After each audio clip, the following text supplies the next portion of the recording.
നമ്മൾ ബോയിലേഴ്സിന്റെ boiler shell design അല്ലെങ്കിൽ tank design എന്ന് പറയും. ബോയിലർ ടാങ്ക് ഡിസൈൻ എന്നുള്ള ഒരു ഭാഗമാണ് എടുക്കുന്നത്. അപ്പൊ അതിൽ 2 തരത്തിലുള്ള ജോയിന്റ് ഉണ്ടെന്ന് പറഞ്ഞു. ലോഞ്ചിനൽ ജോയിന്റും ഉണ്ട്, സർക്യൂംഫറൻഷ്യൽ ജോയിന്റ്. ലോഞ്ചിറ്റ്യൂഡൽ ജോയിന്റ് എന്ന് പറഞ്ഞ് ബർക്ക് ജോയിന്റ് ആണ്. ദെൻ സർക്യൂംഫറൻഷ്യൽ ജോയിന്റ് എന്നുള്ളത് ലാറ്റ് ആണ്. ലോഞ്ചിറ്റ്യൂഡൽ ടൈപ്പ് ജോയിന്റിന്റെ ചോദ്യം ചെയ്തോളൂ. ഡിസൈൻ എ ഡബിൾ റിവറ്റഡ്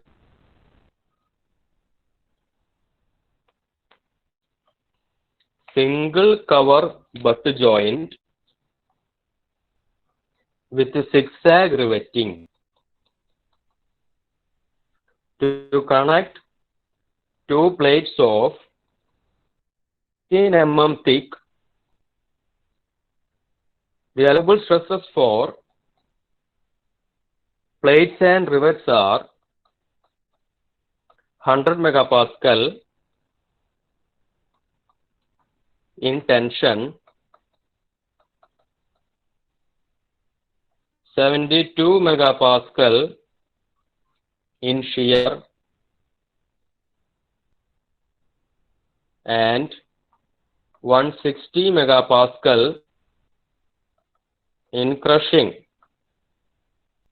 ഇപ്പോൾ ചോദ്യത്തിൽ തന്നിട്ടുണ്ടാവുക നമ്മൾ ഇതിന് കറസ്പോണ്ടിങ് ആയിട്ടുള്ള ഒരു ഫിഗർ ആദ്യമേ വേണം. ഫിഗർ വരച്ചിട്ട് ചെയ്താലാണ് ഇതൊക്കെ നമുക്ക് കറക്റ്റായിട്ട് ചെയ്യാൻ പറ്റുള്ളൂ. അപ്പൊ ചോദ്യം ഒന്നുകൂടി ഡബിൾ റിവറ്റഡ് ആയിട്ടുള്ള ജോയിന്റ് ആണ് എന്ന് പറഞ്ഞിട്ടുണ്ട്. ബട്ട് ജോയിന്റ് ആണ്. അതേപോലെ സിംഗിൾ കവർ പ്ലേറ്റ് ആണ് യൂസ് ചെയ്യണുള്ളൂ. സ്ട്രാപ്പ് പ്ലേറ്റ് അല്ലെങ്കിൽ കവർ പ്ലേറ്റ് ഒരെണ്ണം ഉള്ളൂ. ദെൻ പ്ലേറ്റ് തിക്നെസ്സും തന്നിട്ടുണ്ട്. ഓക്കെ,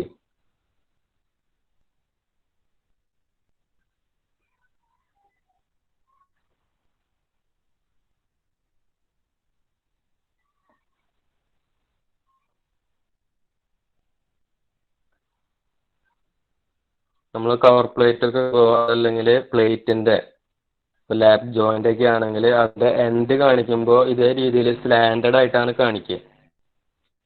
ഓക്കെ, അവിടെ ഒരു 15 ഡിഗ്രി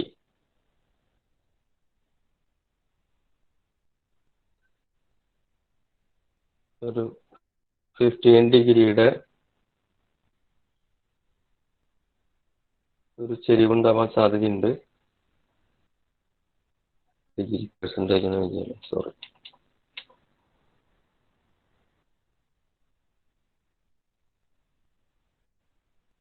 ഓക്കെ, അപ്പൊ ഇത് ഇങ്ങനത്തെ ഒരു ചെരിവൊക്കെ വരുന്നത് നമുക്ക് ലീക്ക് പ്രൂഫ് ആയിട്ട് ജോയിന്റ് കിട്ടാൻ വേണ്ടിയിട്ട് അവിടെ നടത്തുന്ന ഒരു പ്രോസസ്സ് ഉണ്ട്, കോൾക്കിംഗ് ഓർ ഫുള്ളറിംഗ് എന്നൊക്കെ പറഞ്ഞിട്ട്. ഈ ഒരു ജോയിന്റിന്റെ എഡ്ജുകൾ ഹാമർ ചെയ്ത് ശരിയാക്കുന്ന ഒരു പ്രോസസ്സാണ്. നിങ്ങൾ അതൊക്കെ നോക്കിക്കഴിഞ്ഞാൽ അത് കൃത്യമായിട്ട് പറഞ്ഞിട്ടുണ്ടാവും. അത് നോക്കുക, വാക്കിലോ ഏതെങ്കിലുമൊക്കെ ഒന്നതിൽ നോക്കിക്കഴിഞ്ഞാൽ എന്താണ് കിങ് ഓർ ഫുള്ളറിംഗ് എന്നൊക്കെ പറഞ്ഞിട്ട് അവിടെ കൊടുത്തിട്ടുണ്ടാവും. ജസ്റ്റ് ആ ഒരു കൺസെപ്റ്റ് അറിഞ്ഞിരിക്കുക. ഒരു ഹാമർ ഉണ്ടായിരിക്കും, ദെൻ ഒരു ചിസൽ പോലൊരു സാധനം. കൾക്കിങ് എന്നുള്ളതാണെങ്കിൽ കുറച്ച് വിട്ട് കുറഞ്ഞ ചെറിയൊരു ചിസൽ പോലെ. ഇത് നേരത്തെ പറയേണ്ട ഒരു സംഭവമായിരുന്നു, അത് വിട്ട് പറഞ്ഞപ്പോൾ ഇതിൻ്റെ കൂടെ പറയുന്നതാണ്. ഓക്കെ, ഒരു ഹാമർ ഉപയോഗിച്ചിട്ട് നമ്മളിത് ഈ ഒരു എഡ്ജ് ഇതിവിടെ കൃത്യം ജോയിൻ ചെയ്തിരിക്കണം എന്നുള്ള ഉറപ്പാക്കാൻ വേണ്ടിയിട്ട് നമ്മൾ ചെയ്യുന്ന പരിപാടിയാണ്. എന്ന് പറയുമ്പോൾ ഈ ഒരു എഡ്ജിന്റെ അത്രയും വലിയ ഒരു ഈ ചിസിൽ പോലത്തെ ഒരു സാധനം, അത് ഇത്രയും ഒരു എഡ്ജ് കവർ ചെയ്യുന്ന അത്രയും വലുപ്പമുള്ളതായിരിക്കും. അത് വെച്ചിട്ടാണ് നമ്മൾ ഹാമർ ചെയ്യുക എന്നുള്ളതാണ് മെയിനായിട്ട് ഒരു ഡിഫറൻസ്. അപ്പോൾ അവിടെ ഇങ്ങനെ ഒരു 15 ഡിഗ്രി ചെറിയൊരു സ്ലാൻഡഡ് ആയിട്ടായിരിക്കും ഈ എഡ്ജുകൾ ഇരിക്കുക. അപ്പോൾ ഇതാണ് നമ്മുടെ സിംഗിൾ കവർ ഉള്ളത്. ദെൻ അതിൻ്റെ താഴത്ത് ഇതാണ് നമ്മുടെ മെയിൻ പ്ലേറ്റ്സ്. അപ്പോൾ 2 പ്ലേറ്റ് എൻഡുകളാണ് നമ്മൾ ഈ രീതിയിൽ ജോയിൻ ചെയ്യുന്നത് റിവറ്റ് ഉപയോഗിച്ചിട്ട്. അപ്പോൾ ഇതൊരു ഡബിൾ റിവറ്റ് ആണെന്ന് പറഞ്ഞിട്ടുണ്ട്. അപ്പോൾ ജോയിന്റ് ആണ്. അപ്പോൾ ഈ ഒരു ജോയിൻ ചെയ്യുന്ന ഈ ഒരു ഇതിൻ്റെ രണ്ട് സൈഡിലേക്ക്, ലെഫ്റ്റ് സൈഡിലേക്ക് റൈറ്റ് സൈഡിലേക്ക് നമുക്ക് 2 റോ റിവെറ്റ്സ് ഉണ്ടായിരിക്കും. ഡബിൾ റിവേർഡ് ജോയിന്റ് എന്നാണ് ഉള്ളത്. അപ്പോൾ ഇത് ഈ രീതിയിൽ ഇത് വരച്ച് പോവാട്ടാ ഫിഗർ വരയ്ക്കുക.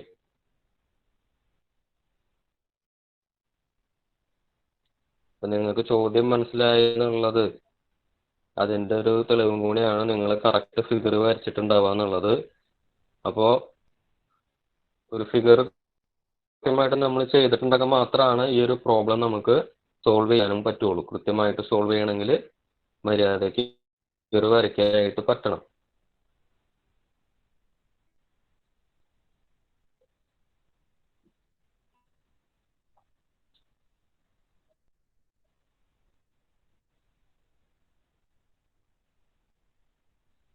ഈ ഷെയ്ഡ് ചെയ്തിട്ടുള്ളതാണ് നമ്മുടെ കവർ പ്ലേറ്റ്. ദെൻ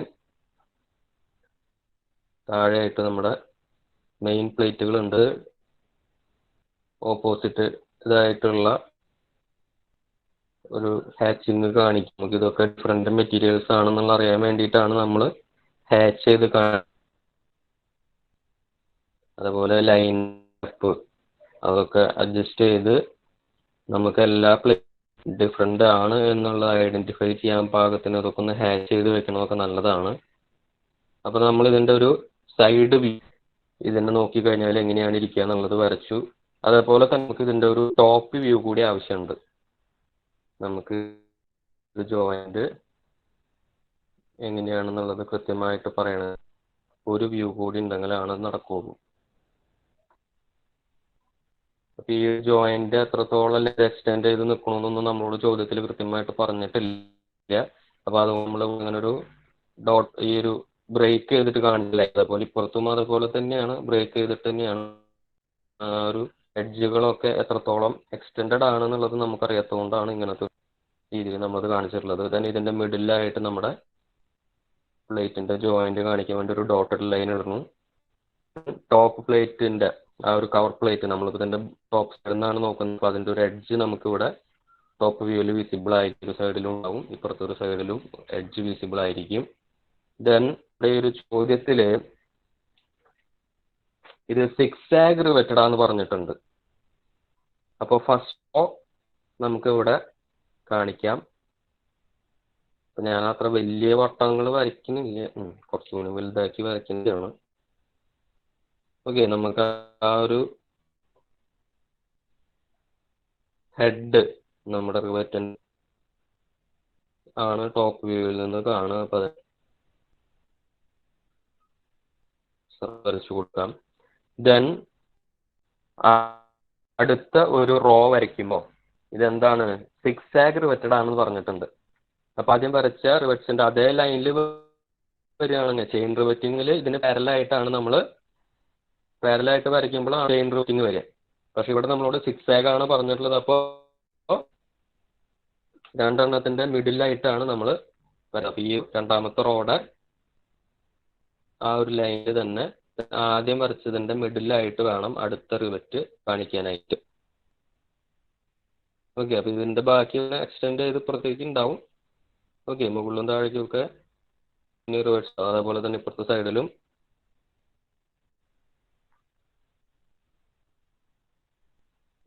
ഇതിൻ്റെ എക്സ്റ്റൻഷനായിട്ട് ഉണ്ടായിരിക്കും. ഓക്കെ, അപ്പോൾ ഇത് ഇത്രയും വരച്ച് കഴിഞ്ഞാലാണ് പിന്നെ ഇതിൽ എന്തെങ്കിലും നമുക്ക് ചുറ്റുള്ളൂ. പിന്നെ നമ്മുടെ ഇമ്പോർട്ടൻ്റ് ആയിട്ടുള്ള കാര്യങ്ങളൊന്ന് വേണമെങ്കിൽ ഇവിടെ മാർക്ക് ചെയ്ത് വെക്കും. ഒന്ന്, ഈ ഒരു എഡ്ജ് ഇവിടുത്തെ എഡ്ജ് ആവാം, അതല്ലെങ്കിൽ ഈ ഒരു കവർ പ്ലേറ്റിൻ്റെ എഡ്ജ്, എല്ലാ എഡ്ജിലേക്കുള്ള ഡിസ്റ്റൻസുകൾ എന്നുള്ളത് മാർജിൻ എം തന്നെയാണ്. ഓക്കെ, ഇവിടെയും മാർജിൻ എന്ന് പറയുന്ന വാല്യൂ വരും. അതേപോലെ ഒരു മെയിൻ പ്ലേറ്റിൻ്റെ എഡ്ജിൽ നിന്ന് ഇതിൻ്റെ സെൻറ്ററിലേക്ക് ഒക്കെ മാർജിൻ എം എന്ന് പറയുന്ന ഡിസ്റ്റൻസ് ആണ് വരിക. അതേപോലെ അടുത്തടുത്ത റോസ്, ഈ രണ്ട് എഡ്ജുകളുടെ തമ്മിൽ ഒരു സൈഡിലുള്ള റോസ് തമ്മിലുള്ള ഗ്യാപ്പിനെയാണ് നമ്മൾ ട്രാൻസ്വേഴ്സ് പിച്ച് എന്ന് പറയുക. അത് കോൺസിക്യൂട്ടീവ് ആയിട്ടുള്ള രണ്ട് ഏതെങ്കിലും ഒരു ലൈൻ കൺസിഡർ ചെയ്താൽ, ഇന്നർ ലൈൻ ഔട്ടർ ലൈൻ ഏതെങ്കിലുമൊക്കെ കൺസിഡർ ചെയ്യാം. ഓക്കെ, അപ്പോൾ ഇതിൽ കോൺസിക്യൂട്ടീവ് ആയിട്ടുള്ള രണ്ടെണ്ണത്തിൻ്റെ ഇടയിൽ വരുന്നതിനെയാണ് നമ്മൾ പിച്ച് എന്ന് വിളിക്കുക. ഓക്കെ, ഇത് എവിടെ വർക്ക് ചെയ്യാൻ കുഴപ്പമൊന്നുമില്ല. ഈ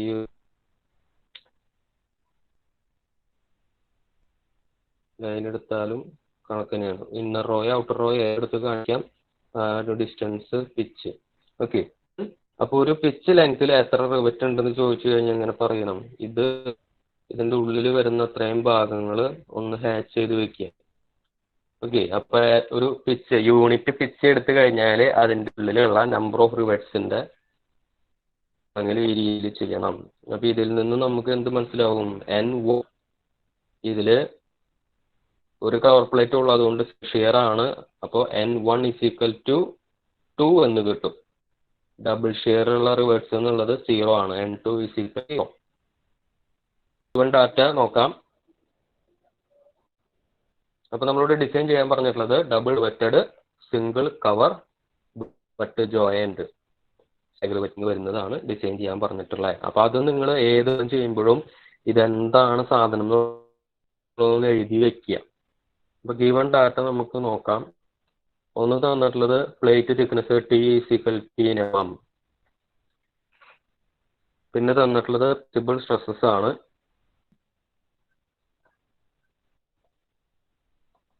ഇവിടെ റിവറ്റിന്റെയും പ്ലേറ്റിന്റെയും മെറ്റീരിയൽ ഒന്നും പ്രത്യേകിച്ച് സെപ്പറേറ്റ് ആയിട്ടൊന്നും പറഞ്ഞിട്ടില്ല. എല്ലാം ഒരേപോലെ തന്നെയാണ് പറഞ്ഞിട്ടുള്ളൂ. അവിടെ എല്ലാത്തിനും ബാധകമായിട്ടുള്ള പെർമിസിബിൾ വാല്യൂസ്. ഇപ്പൊ ടെൻഷനിലുള്ള വാല്യൂ σT പെർമിസിബിൾ സ്ട്രെസ് ആയ ഒരു ബ്രാക്കറ്റ് ഒക്കെ ഇട്ടിട്ട് എഴുതാം. 100 MPa എന്നാണ് തന്നിട്ടുണ്ട്. ദെൻ ഷിയറിന്റെ കേസിൽ 72 MPa ആണ് പെർമിസിബിൾ സ്ട്രെസ്. ദെൻ ക്രഷിന്റെ കേസിൽ 160 MPa ആണ് തന്നിട്ടുള്ളത്. ഓക്കെ, അപ്പോൾ ഇവൻ ഡാറ്റ കഴിഞ്ഞു. നമുക്ക് സ്റ്റെപ്പ് 1. അപ്പോൾ നമ്മുടെ പ്രൊസീജിയർ കൃത്യമായിട്ട് ഫോളോ ചെയ്യുകയാണ്. അത് ചെയ്യാം. തന്നെ നമ്മൾ പ്ലേറ്റ് തിക്നെസ് T നമുക്കിപ്പോൾ ഇവിടെ അത് കാൽക്കുലേറ്റ് ചെയ്യേണ്ട ആവശ്യം വരുന്നില്ല. ഡയറക്റ്റ് ആയിട്ട് ചോദ്യത്തിൽ തന്ന് ഗിവൺ ഡാറ്റയിൽ നമ്മൾ നോട്ട് ചെയ്തതാണ്. എന്നാൽ പോലും നമ്മുടെ ആ ഒരു പ്രൊസീജിയർ കാണിക്കാൻ വേണ്ടിയിട്ട് അതൊന്നും കൂടി എഴുതി വെക്കുന്നത് മാത്രം. അത് കാൽക്കുലേറ്റ് ചെയ്യേണ്ട വരും എന്നുള്ളത് കൊണ്ട് ആ സ്റ്റെപ്പ് അവിടെ കിടന്നോട്ടെ. Step 2 rivet diameter.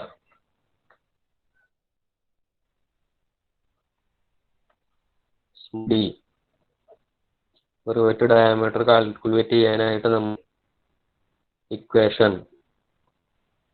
Wins formula എന്ന് പറഞ്ഞിട്ട് D = 6√T എന്ന് പറഞ്ഞിട്ട് തന്നു. ഓക്കെ, അപ്പൊ അവിടെ വേറൊരു കണ്ടീഷൻ പറഞ്ഞല്ലോ, തിക്നെസ് ഗ്രേറ്റർ ദാൻ 8 mm വരുമ്പോഴാണ് നമ്മൾ ഈ ഒരു ഇക്വേഷൻ ഉപയോഗിക്കാനും കൂടി പറഞ്ഞിരുന്നു. അത് 8 mm മേലെ തന്നെയാണ് വരുള്ളൂ.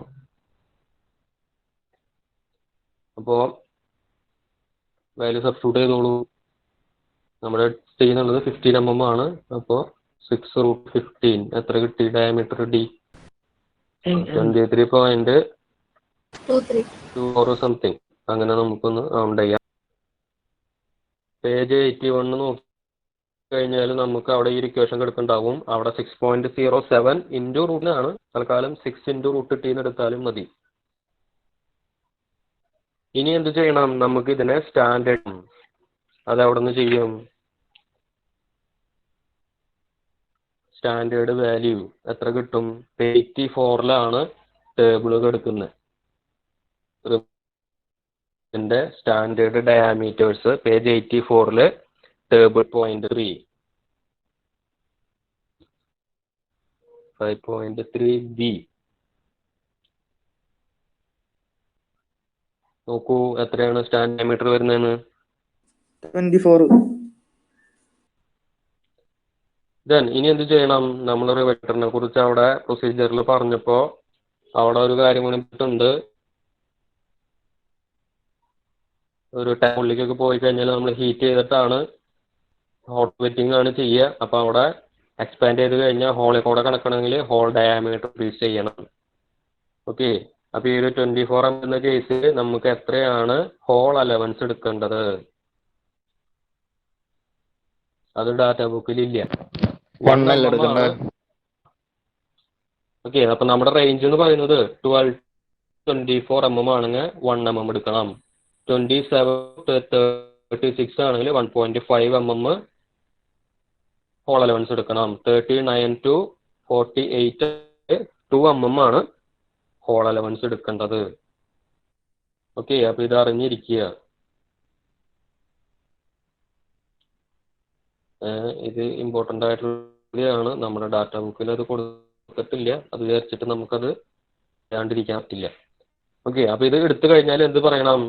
ഗ്രോസ് ഡയാമീറ്റർ എന്ന് പറഞ്ഞിട്ടാണ് പിന്നെ നമ്മൾ ഡി എന്നുള്ള സെയിം സാധനം തന്നെയാണ് നമ്മൾ അതിനെ ഗ്രോസ് ഡയാമീറ്റർ എന്നാണ് വിളിക്കുക. D to 24+1 25 mm. അപ്പൊ എല്ലാ സ്ഥലത്തും ഡി സബ്സ്റ്റിറ്റ്യൂട്ട് ചെയ്യേണ്ടടത്തൊക്കെ നമ്മൾ യൂസ് ചെയ്യാൻ പോകുന്ന ഈ ഒരു വാല്യൂ ആണ്.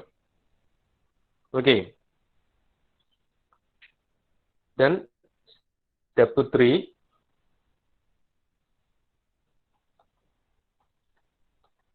pitch.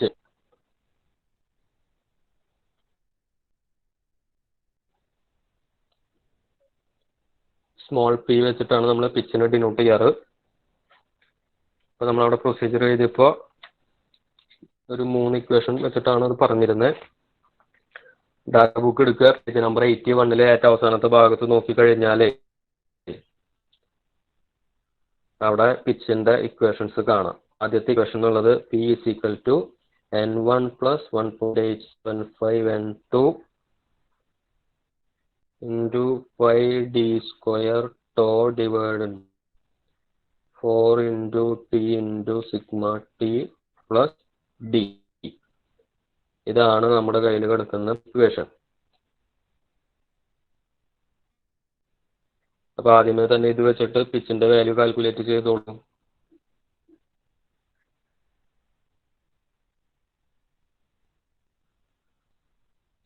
അപ്പൊ നമ്മൾ N1 is equal to 2, N2 is equal to 0, D is equal to 25, T is equal to 15, sigma T is equal to permissible stress എത്രയായിരുന്നു?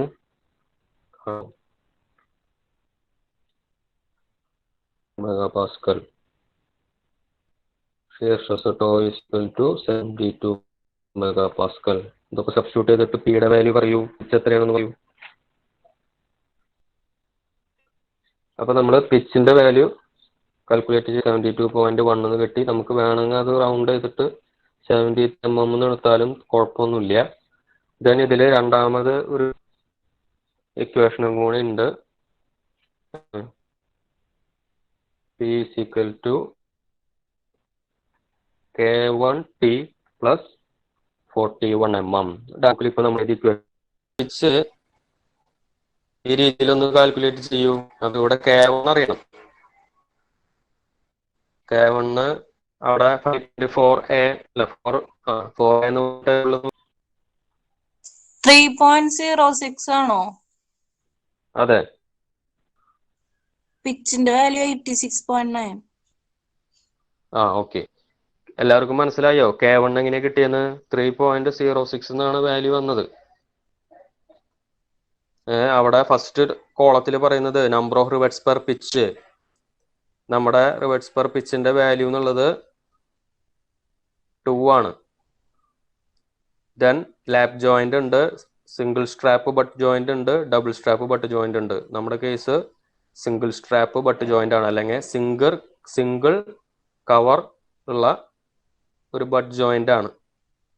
ഓക്കെ, അപ്പൊ അതിനനുസരിച്ച് വാല്യൂ 3.06 എന്ന് കിട്ടും. അപ്പൊ അത് വെച്ചിട്ട് നമുക്ക് പിച്ചിന്റെ വാല്യൂ എന്നുള്ളത് എത്രയാണ്? 86 അല്ലെ, 86.9 mm എന്ന് കിട്ടി. ഓക്കെ, ദെൻ നമുക്ക് ഡാറ്റ ബുക്കിൽ മൂന്നാമത് ഒരു കേസ് കൂടിയും പറയുന്നുണ്ട്. Minimum pitch 2.25D to 2.5D എന്നൊക്കെ പറഞ്ഞിട്ട് പറയുന്നുണ്ട്. ഓക്കെ, ആ മിനിമം പിച്ചും കൂടി ഒന്ന് കാൽക്കുലേറ്റ് ചെയ്തോ.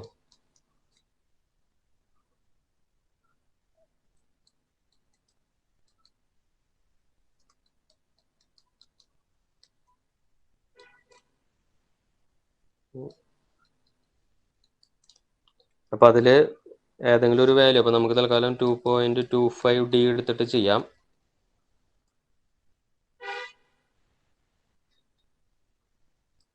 എത്ര കിട്ടി? 56.25. ഓക്കെ. അപ്പൊ ഇനി ഇതില് ഏതാണ് നമ്മൾ പിച്ചായിട്ട് എടുക്കണ്ടേ?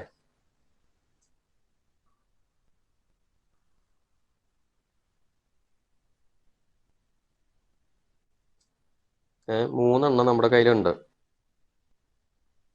നമുക്ക് ആദ്യം നമ്മൾ ഒരു ഇക്വേഷൻ ഉപയോഗിച്ചു, ജനറൽ എക്സ്പ്രഷൻ എന്നൊക്കെ പറഞ്ഞിട്ട് ഒരു പിച്ച് കണ്ടുപിടിച്ചു. ദെൻ രണ്ടാമത് കണ്ടുപിടിച്ചത് ശരിക്കും അത് അതിന്റെ സൈഡിൽ എഴുതിയിട്ട് നോക്കിക്കഴിഞ്ഞാൽ കാണാൻ പറ്റും, according to Indian boiler regulation maximum pitch, maximum shorter pitch എന്ന് എഴുതിയിട്ടുണ്ട്. അതിൽ ചെറിയൊരു മാറ്റമുണ്ട്, മാക്സിമം ലോങ്ങർ പിച്ച് എന്നുള്ള രീതിയിലേക്ക് വേണം അത് എടുക്കാൻ. അതെന്തെങ്കിലും ആവട്ടെ, ഷോർട്ടറും ലോങ്ങറും ഇപ്പൊ നിലവിൽ നമുക്ക് ബാധകമല്ല. പക്ഷെ ഇതാണ് നമ്മുടെ മാക്സിമം പിച്ച് എന്നുള്ളത് മനസ്സിലാക്കുക. ഓക്കെ. അപ്പോ പിച്ച് കണ്ടുപിടിക്കുമ്പോൾ ഇപ്പൊ നമുക്ക് വരിക 3 കാര്യങ്ങളാണ്. ഒരു മാക്സിമം പിച്ച് വരും, ദെൻ നമ്മൾ കാൽക്കുലേറ്റ് ചെയ്യുന്ന ഒരു പിച്ചിന്റെ വാല്യൂ ഉണ്ടായിരിക്കും, ദെൻ ഒരു മിനിമം പിച്ച് ഉണ്ടായിരിക്കും. അപ്പൊ ഇവിടെ നമുക്ക് കിട്ടിയിട്ടുള്ള എത്രയൊക്കെയാ? മാക്സിമം പിച്ച് എന്നുള്ളത് 86.9 ആണ്. ദെൻ പിച്ച് എന്ന് പറഞ്ഞിട്ട് 73. ദെൻ മിനിമം വാല്യൂ എന്നുള്ളത് 56.25. ഓക്കെ. ഇങ്ങനെ 3 സെറ്റ് വാല്യൂസ് ആണ് നമ്മുടെ ഉള്ളത്. അപ്പൊ ഇതിൽ ഏതാണ് നമ്മൾ ഫൈനലി ചൂസ് ചെയ്യേണ്ടത് എന്നുള്ളതാണ് ചോദ്യം. അപ്പൊ ഇവിടെ ഒരു മാക്സിമം ലിമിറ്റും മിനിമം ലിമിറ്റും പറഞ്ഞിരിക്കുകയാണ്. അപ്പൊ നമുക്ക് ചൂസ് ചെയ്യേണ്ടത് ആദ്യത്തെ ഇക്വേഷൻ വെച്ചിട്ട് നമ്മൾ കണ്ടുപിടിച്ച സാധനമാണ്. ഓക്കെ. ഈ ഒരു പിച്ച് തന്നെയാണ് ഇവിടുത്തെ സ്യൂട്ടബിൾ ആയിട്ടുള്ള സാധനം. അപ്പൊ നമ്മൾ ആക്ച്വലി കമ്പയർ ചെയ്യുന്നത് ഇത് രണ്ടും തമ്മിൽ മാത്രമാണ്. അതിലത്തെ മിനിമം ആണ് നമ്മൾ എടുക്കുക. അപ്പൊ ഈ ഒരു മിനിമം എന്തിനാണ്?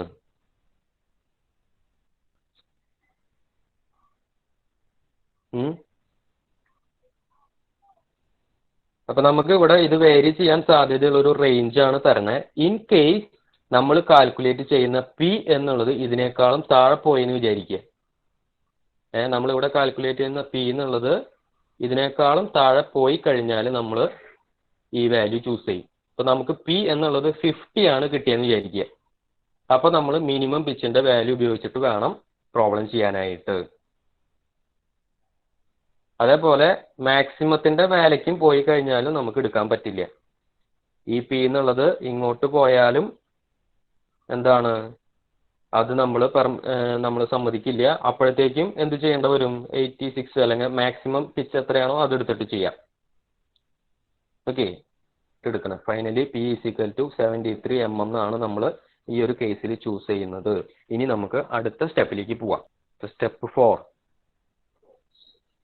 ഡാറ്റ ബുക്ക് എടുക്കുക, ട്രാൻസ്വേഴ്സ് പിച്ചിന്റെ ഇക്വേഷൻ കിട്ടാനായിട്ട്. എന്നിട്ട് 82ാമത്തെ പേജിൽ second half according to Indian boiler code എന്ന് പറയുന്ന ഭാഗം എടുത്ത് നോക്കുക. നമുക്ക് തന്നിട്ടുള്ള ജോയിന്റ് ആയിട്ട് മാച്ച് ആവുന്ന കേസ് ഏതാണ്? അപ്പോൾ അവിടെ ഏറ്റവും ആദ്യം കൊടുത്തിട്ടുള്ളത് transverse pitch for equal number of rivets in rows. റോസിൽ റിവറ്റ്സിന്റെ എണ്ണം ഈക്വൽ ആണോ? നമ്മുടെ കേസിൽ നമ്പർ ഈക്വൽ ആയിട്ട് വരുമോ? 2 റോ ഉണ്ട്, ഒരു ഇന്നർ റോ ഉണ്ട്, ഒരു ഔട്ടർ റോ ഉണ്ട്. നമ്പർ ഈക്വൽ ആണോ?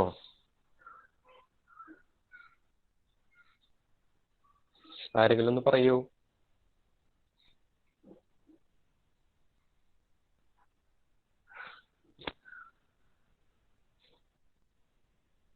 സർ ക്വസ്റ്റ്യൻ എന്തിട്ടാന്ന് മനസ്സിലായില്ല.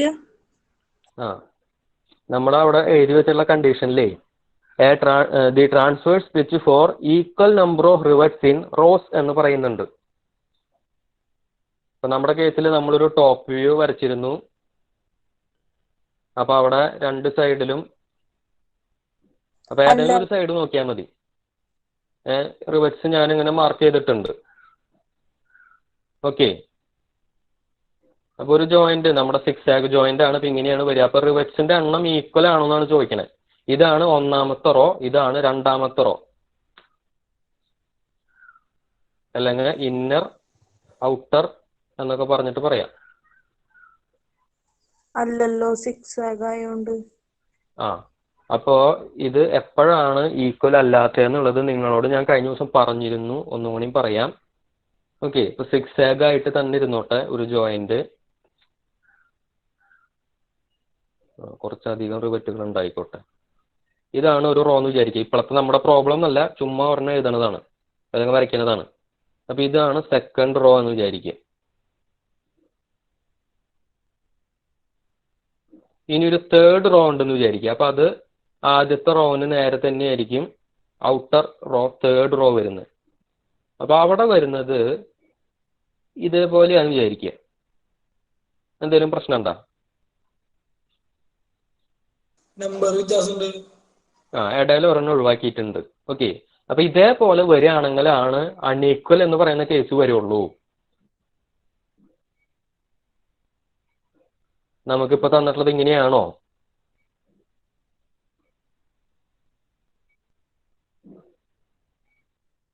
അതായത് ആദ്യ 2 റോയാണ് നമ്മുടെ കേസിലുള്ളൂ.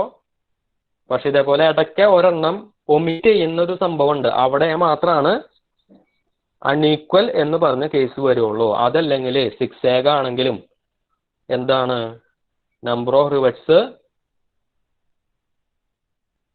ഈക്വൽ ആണ്. മനസ്സിലായോ? ഈ അൺഈക്വൽ എന്ന് പറയുന്ന കേസ് കൂടുതലും വരാൻ സാധ്യതയുള്ളത് ട്രിപ്പിൾ റോ വരുമ്പോഴാണ്. ഏറ്റവും ഔട്ടർ റോയിൽ മാത്രമാണ് ഇതേപോലെ ഒന്നിടവിട്ട് ഓരോ റിവറ്റുകൾ ഒഴിവാക്കിയിട്ട് വരാൻ സാധ്യതയുള്ളൂ. ഓക്കെ, അപ്പൊ ഇപ്പോഴത്തെ കേസില് ട്രാൻസ്വേഴ്സ് പിച്ചിന്റെ ഇക്വേഷൻ ഏതെടുക്കണം എന്ന് മനസ്സിലായോ? നമ്മൾ എടുക്കുന്നത് P T is equal to, അവിടെ ഗ്രേറ്റർ ദാൻ ഒക്കെ കൊടുത്തിട്ടുണ്ടാവും, അതൊന്നും നോക്കണ്ട. നമ്മൾ ഈക്വൽ ടു ആക്കിയിട്ട് എഴുതുക 0.33 പി പ്ലസ് 0.67 ഡി. ഇത്രയും വാല്യൂ അല്ലെങ്കിൽ ഇതിനേക്കാളും വലുതായിട്ട് വരാനാണ് ഉദ്ദേശിക്കുന്നത്. ഇങ്ങനെ എഴുതിയാൽ മതി. ദെൻ അതിന്റെ താഴെയുള്ള കേസുകൾ കൂടി ജസ്റ്റ് ഒന്ന് നോക്കിയിരുന്നോ. അത് ഞാനിപ്പോ വരച്ച ഈ ഒരു ഇടയിലുള്ള ഒരെണ്ണം ഒമിറ്റ് ചെയ്യുന്ന കേസാണ് അവിടെ പറയുന്നത് കേട്ടാ. ബി സി എന്ന് പറയുന്ന ഡാറ്റാ ബുക്കിലെ കേസസ് ഒന്ന് നോക്കുക. In joints where the longer pitch is double the shorter one and the inner rows are chain riveted. അപ്പൊ അവിടെ പറയുന്നത് ഒരു ലോങ്ങർ പിച്ചിനെ കുറിച്ചും ഷോർട്ടർ പിച്ചിനെ കുറിച്ചും പറയുന്നുണ്ട്. അപ്പൊ അവിടെ ഉദ്ദേശിക്കുന്നത് ഈ ഒരു ഒരെണ്ണം ഒമിറ്റ് ചെയ്തിട്ടുള്ള ഔട്ടർ റോയിലത്തെ പിച്ചിനെയാണ് അവര് ലോങ്ങർ പിച്ച് എന്ന് പറയുന്നത്. ദെൻ ഇന്നർ റോയിലുള്ള പിച്ചുകളൊക്കെ അതിനെയാണ് ഷോർട്ടർ പിച്ച് എന്ന് പറയുന്നത്. അപ്പോൾ ഒരു റിവറ്റ്, ഇടയിൽ വരുന്ന ഒരു റിവറ്റ് ഒമിറ്റ് ചെയ്തു എന്ന് പറയണതും ലോങ്ങർ ഷോർട്ടർ റിവറ്റ്സ് ഒരെണ്ണത്തിന്റെ ഡബിൾ ആണ് മറ്റത് എന്ന് പറയണതൊക്കെ ഒരേ സംഗതി തന്നെയാണ്. അപ്പൊ ഇവിടുത്തെ പിച്ചിന്റെ വാല്യൂ എത്രയാണ്? 40.84 എന്ന് കിട്ടിയിട്ടുണ്ടാവും. നമുക്ക് വേണമെങ്കിൽ ഒന്ന് റൗണ്ട് ചെയ്ത് 41 ഒക്കെ ആക്കാം. ഓക്കെ, 41 mm നമുക്ക് ട്രാൻസ്വേഴ്സ് പിച്ചിന്റെ വാല്യൂ എടുക്കാം. അടുത്ത സ്റ്റെപ്പ് എന്താ? അടുത്തതൊന്നുമില്ല, margin m is equal to 1.5 d. ഡിയുടെ വാല്യൂ അറിയാം. 1.5 into 25 ചെയ്ത് കഴിഞ്ഞാൽ 37.5 mm കിട്ടും. നമുക്കതൊരു 38 mm എടുത്താലും കുഴപ്പമൊന്നുമില്ല. റൗണ്ട് ചെയ്താലും റൗണ്ട് ചെയ്തില്ലെങ്കിലും വലിയ പ്രശ്നമൊന്നുമില്ല.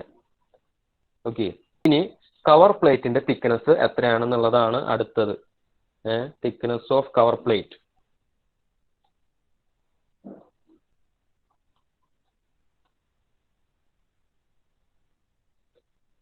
അപ്പൊ സിംഗിൾ സ്ട്രാപ്പ് ബട്ട് ജോയിന്റിന്റെ കേസിൽ കവർ പ്ലേറ്റിന്റെ കേസ് നോക്കണം. അപ്പൊ അത് 79ാമത്തെ പേജിൽ ഏറ്റവും അവസാന ഒരു ഇക്വേഷൻ ഉണ്ട്. നമ്മൾ പ്രൊസീജിയറിൽ എഴുതിയിട്ടുള്ളത് നോക്കണ്ട, നമ്മുടെ ചോദ്യത്തിനനുസരിച്ച് നമ്മൾ മുഴുവനായി എഴുതിയിട്ടില്ല. പല പല കേസസ് ഉണ്ട്, അതുകൊണ്ട് ഡാറ്റാ ബുക്കിൽ നോക്കുകയാണ് നല്ലത്. 79ാമത്തെ പേജിൽ ഏറ്റവും അവസാനം ഉണ്ട്. അതുപോലെ 80ാമത്തെ പേജിന്റെ സ്റ്റാർട്ടിങ്ങിലായിട്ടും പല പല കേസുകൾ കൊടുത്തിട്ടുണ്ട്. അതിൽ നമുക്ക് മാച്ച് ചെയ്യുന്നത് 79ാമത്തെ പേജിലെ ഏറ്റവും അവസാനത്തെ സംഭവമാണ്. Thickness of single but strap having ordinary riveting. അപ്പൊ അതില് 6 ആഗ് ആയാലും മറ്റേതായാലും ഒക്കെ കണക്കാണ്.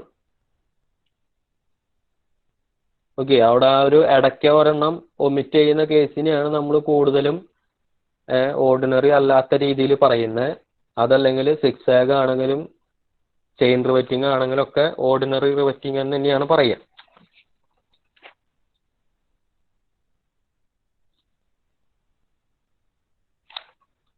ഓക്കെ, അപ്പൊ അവിടെ പ്ലേറ്റിന്റെ thickness TI is equal to 1.125 T എന്ന് കൊടുത്തിട്ടുണ്ട്. പ്ലേറ്റ് തിക്നെസ്സിനനുസരിച്ചാണ് അത് പറയുന്നത്. അപ്പൊ അത് കാൽക്കുലേറ്റ് ചെയ്താൽ എത്ര കിട്ടും? 17 mm. 16.875 mm എന്ന് കിട്ടും.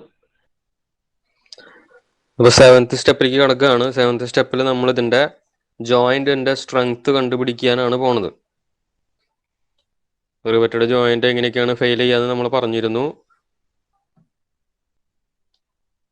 ഒന്നുകിൽ റിവറ്റ് ഷിയർ ഫെയിലിയർ ഉണ്ടാവാം, അതല്ലെങ്കിൽ പ്ലേറ്റ് ഷിയർ ഫെയിലിയർ സംഭവിക്കാം, അതല്ലെങ്കിൽ ക്രഷിംഗ് ഉണ്ടാവാം. അപ്പോൾ ഇങ്ങനെ 3 രീതിയിലുള്ള ഫെയിലിയേഴ്സാണ് നമ്മൾ പറഞ്ഞിരുന്നത്.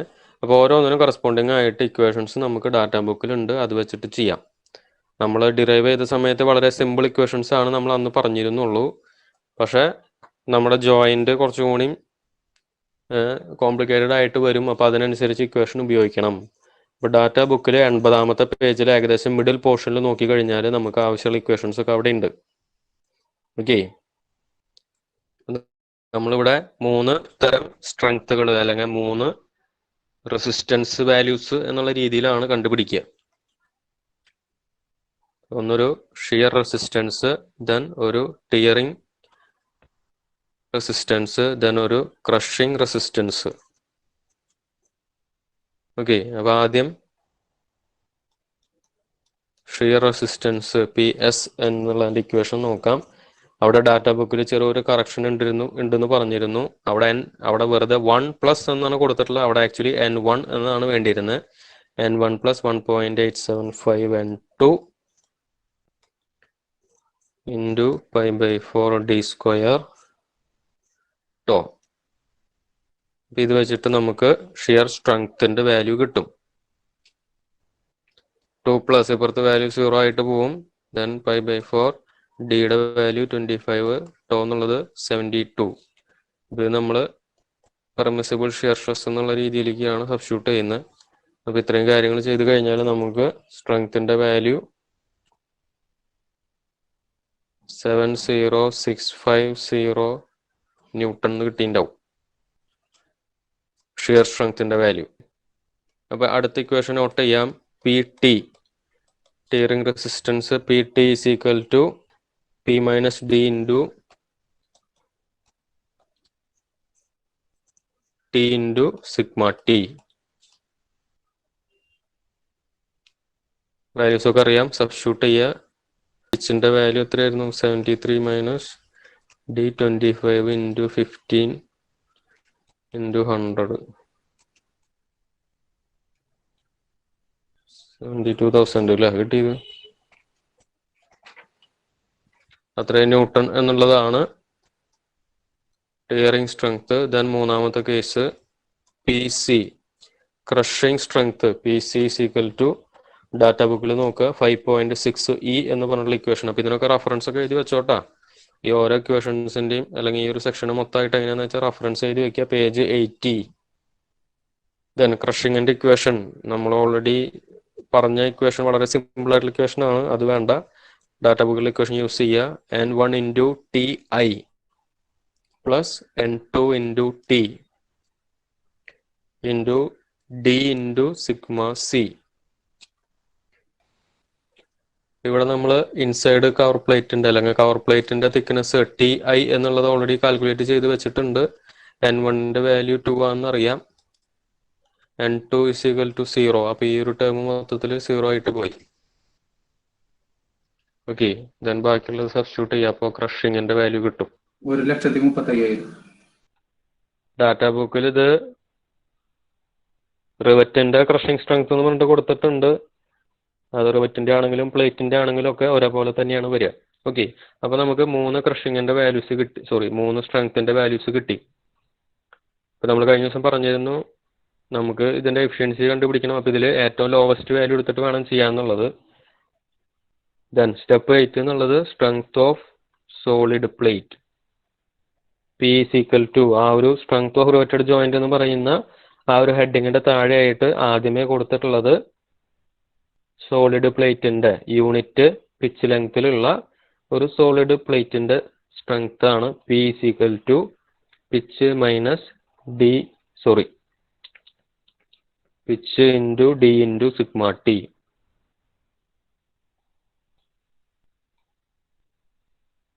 പിച്ച് 73 ഇൻറ്റു 25 ഇൻറ്റു 100 109500 ന്യൂട്ടൺ എന്ന് കിട്ടിയിട്ടുണ്ടാവും. സാറേ ഡി ആണോ ടി ആണോ?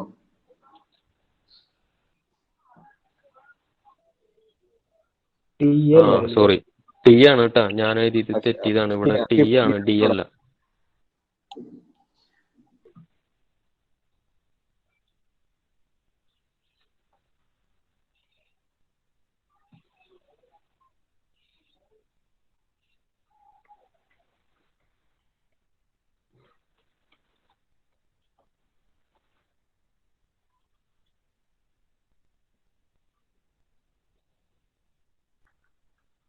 ഇത് ജസ്റ്റ് ചെയ്യുമ്പോഴത്തേക്കും 0.645.